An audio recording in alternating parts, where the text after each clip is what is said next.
Hello and welcome. Memorial Day is a civic holiday which has really come about in the past 150 years. It's not a historic religious holiday, and many faith communities offer a little bit of resistance about what it means to preach a Memorial Day sermon. Today, we're going to look at the values that actually underlie Memorial Day. And I hope that these values will help us see those who have given their lives for our country in a different light and help us understand what it is we should have be the core of our life in order to honor their sacrifice.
A reading from Psalm 2.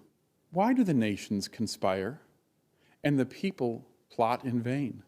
The kings of the earth set themselves, and the rulers take counsel together against the Lord and his anointed, saying, let us burst their bonds asunder and cast their cords from us.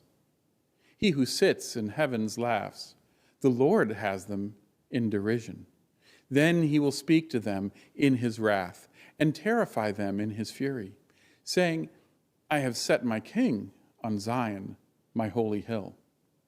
I will tell of the decree of the Lord, he said to me. You are my son. Today I have begotten you. Ask of me, and I will make the nations your heritage, and the ends of the earth your possession. You shall break them with a rod of iron and dash them in pieces like a potter's vessel. Now therefore, O kings, be wise, be warned. O rulers of the earth, serve the Lord with fear, with trembling, kiss his feet, or he will be angry, and you will perish in the way. For his wrath is quickly kindled. Happy are all who take refuge in him. A reading from John chapter 8, verses 31 to 36. Then Jesus said to the Jews who had believed in him, if you continue in my word, you are truly my disciples, and you will know the truth, and the truth will make you free. They answered him, we are descendants of Abraham, and we have never been slaves to anyone. What do you mean by saying you will be made free? Jesus answered them, "Very truly, I tell you, everyone who commits sin is a slave to sin. The slave does not have a permanent place in the household. The Son has a place there forever. So if the Son makes you free, you will be free indeed."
A reading from Divine Providence, number 97.8. It is integral to divine providence that we act from freedom, and that in accord with reasons, act freely and rationally, and acting on the basis of our freedom and on our rationality are the same thing, as is acting on the basis of our intent and discernment. There is a difference, though, between acting freely and rationally, or on the basis of our freedom, and our rationality, on the other hand, and acting in ways that are truly free and rational, or on the basis of genuine freedom and genuine rationality. This is because people who do evil out of a love for doing evil and who justify it are in a way acting freely and rationally. However, their freedom is not freedom in essence or real freedom. It is actually a hellish freedom that in essence is slavery. Their reason is not reason in essence either.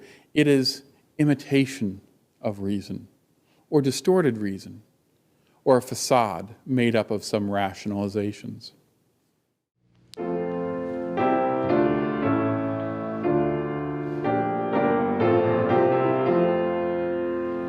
Turn back, O man, forswear thy foolish ways. Old knoweth and none may countenance. Yet thou art child whose head is crowned with flame. Still wilt with ear thine inner God proclaim. Turn back, O man, forswear thy foolish ways.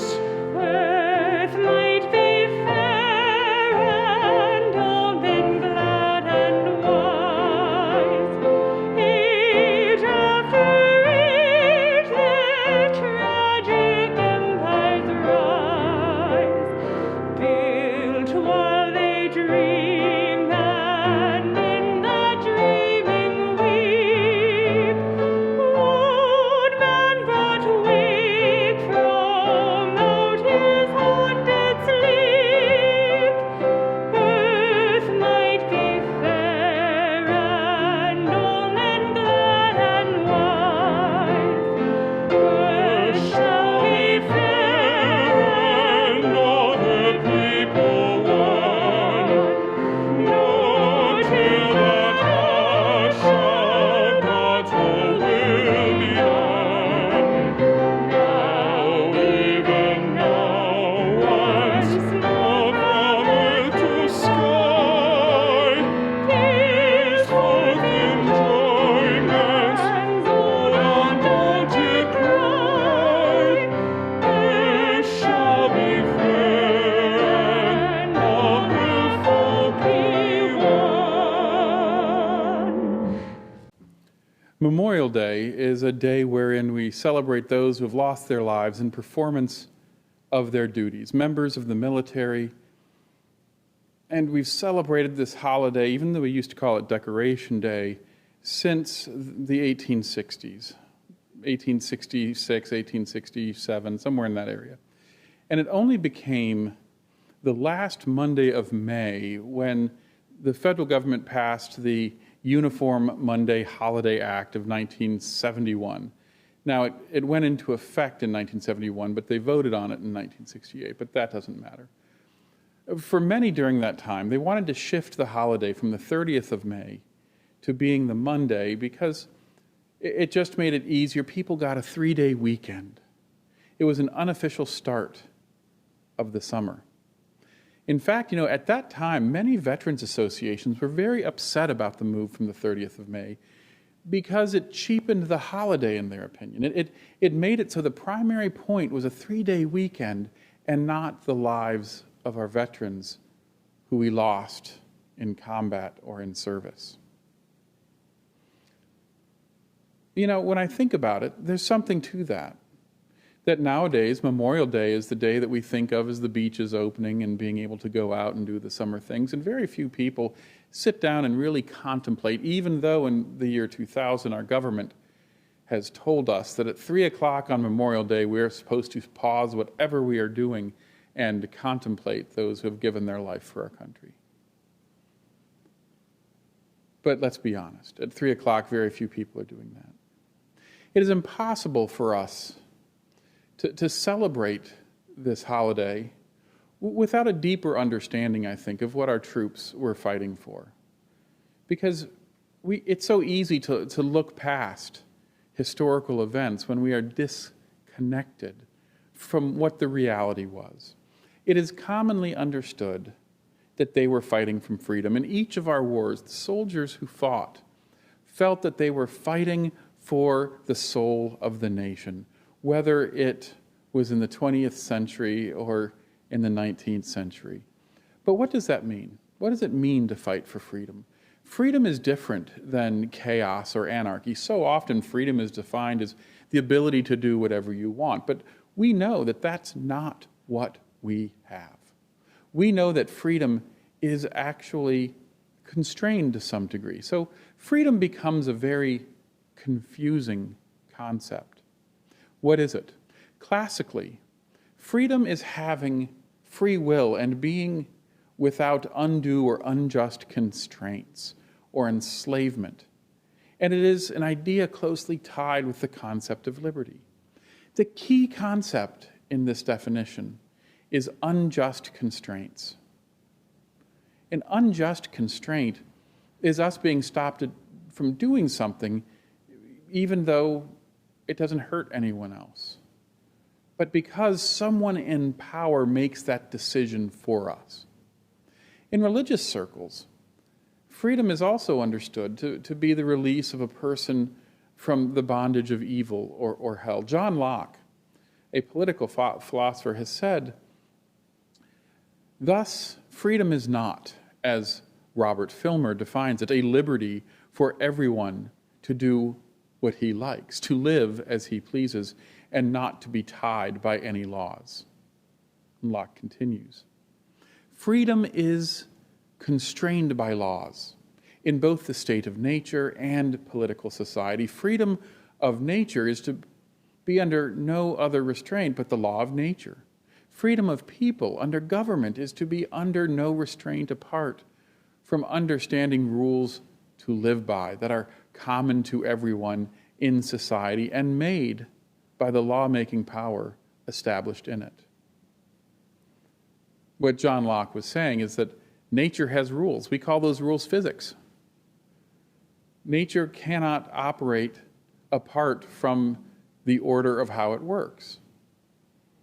And for us, John Locke is saying that freedom is when each person plays a mutually agreed upon role that is ultimately available to each person. In other words, everyone in society limits themselves in the same way, to the same extent, so that we can all play well together.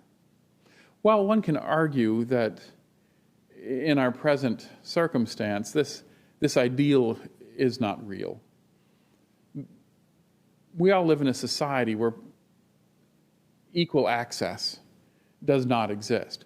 But in theory, our government is set up in such a way where that is the case. We are allowed a certain freedom until such time as we start hurting others. That's a worldly definition of freedom, that I can do whatever I want so long as I can't hurt you. What's a spiritual definition of freedom? To do what God wants. Now, that doesn't seem to be right. It might not seem fair. But the idea is spiritual freedom is that we can do whatever we want until we hurt ourselves or until we hurt God. Now, that concept might seem strange, but when we violate what God has given us, the gifts that we have been given for the purpose of living, then we harm God. Now, I want to use an example here. The theme park ride of Lazy River is a good analogy, where everyone gets in their inner tube and floats with a gentle current around a whole cycle that we might call the cycle of our lives. Now, this lazy river we can go against it. We can fight the opposite way. But in doing so, we inevitably run into problems, one of which is that we might get pulled out of that lazy river ride early by the lifeguards. It's also like sailing a boat. If we have a destination we're trying to get to and the wind is at our back, we get there smoothly and easily. But if, however, our destination is not where the wind is going, you then have to do something called tacking. And tacking is moving in a zigzag fashion, going back and forth and back and forth. And it's using the wind to push you in a direction that's more along the line that you want to go. But you have to then, in order to get where you want to go, because the wind isn't pushing you there, change your direction and sail another direction until such time as you can change your sails and change your direction again, and you zigzag eventually to where you want to go. The difficulty of that is that as you're tacking, the wind, sometimes people push it so far that it eventually flips the boat over, capsizing it and flooding it. This is what it is like for us to go against what the Lord has created for us. It takes more work, it takes more effort, and eventually we might capsize. Freedom for the Lord is empowering you to love with all of your unique talents in your unique way. Slavery, on the other hand, the slavery that is not freedom, doesn't come from God. It comes from worldly desire, the ability to try and control others, the ability to try and to make things the way you want it, and force others to do your will instead of God's will. The reality then is during all of that, you end up causing yourself stress, making difficulties, all sorts of problems, because you're going against what God would have you do. Now, the thing is, God is not having you do anything but what you were created to do. It's like a string that is playing a pure note when it gets struck on a guitar. The servitude would be like the guitarist putting their fingers on frets to shorten the length of the string in order to make it so the string played a different note. So the degree to which we do not transform ourselves into looking to the Lord's goodness, but instead we are controlled by this world. We have to have the right car, the right clothes, the right job. We think about all the things that we do in order to fit ourselves into some of the pegs that maybe don't fit us. One lie, you need to cover another lie, then you need to cover another lie, or in order to go to do the thing that you really want to do, you have to spend your entire day in a job that makes you miserable, that you're unhappy with. The number of things in our life that we do out of a need to appease the powers of this world, and that they're ultimately based in a selfishness that in the end of the day doesn't make us happy, is amazing. Freedom. The people that are what our soldiers died for, that concept of freedom is about us being free to become the people that God created us to be. So on this Memorial Day, the people who sacrificed their lives for us are the people who are telling us the way to honor them is to let love and goodness rule our lives, to make it so each thing we do, we feel that divine tuning string in our heart, vibrating so that we love what we're doing. When we volunteer, when we go to work, it's about seeing each other as human beings and valuable members of God's creation, not as obstacles we have to get by in order to achieve some end that may or may not make us happy. So I hope this Memorial Day we can understand that great sacrifice, the greatest sacrifice, in fact, that even the Lord did, which was to lay down their life for another, is only valuable if the people who they are laying their life down for live that life with the fullest love that God has given them. Amen.